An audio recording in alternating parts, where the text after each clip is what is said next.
आदल्या दिवशी पोरांनी नियोजन घातलं आणि दुसऱ्या दिवशी लगेच जेवणाला तयार. तर नमस्कार मंडळी, आज आमच्या वर्गातल्या पोरापोरींचं जेवणाचं नियोजन होतं. म्हणून मी आणि विज्ञान निघालेलो या पोरींना स्पॉटवर सोडायला.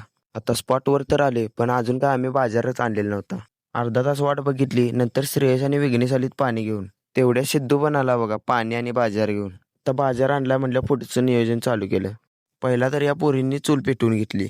चूल काय पेटता पेटत नव्हती, शेवटी कशी तरी पेटवली बघा. आता भांडी काळी होऊ नयेत म्हणून त्यांना काय तर लावायलाच पाहिजे म्हणून बोर्ड लावून घेतला पहिला. आता समृद्धी झाली आचारी आणि जेवणाचं नियोजन चालू केलं. तवर इकडे हिने कांदा तीन चिराय घेतलं बघा. पहिला तर हिने भात करायला घेतला. जाळ कमी पडायला लागला म्हणून श्रेयस झाला चुलव्या आणि जाळ लावून घेतला. तेवढ्यात मी आणि संकेत निघालेलो गावात.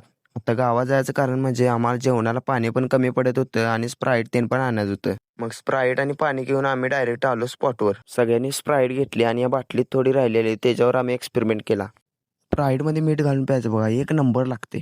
बघता बघता इकडे भात शिजत आलता आणि पुढचं ग्रेव्हीचं नियोजन केलं बघा. पोरीने आणलेला फराळ, मग पोरं सुट्टी देतात होय. दिला की दणका. गिरवीत पार मसाला बिसाला घालून सगळं तयार केलं. तेवढ्या झालं विनूचं आगमन. आता विनू आलाय म्हणल्यावर मजा मस्करी तर होणार. मग यांची मजा मस्करी चालली आणि संकेतचं काय चाललेलं बघा इकडे. मुझसे प्यार करती है या नहीं करती है? नहीं, तेरा मुझसे प्यार है या नहीं है?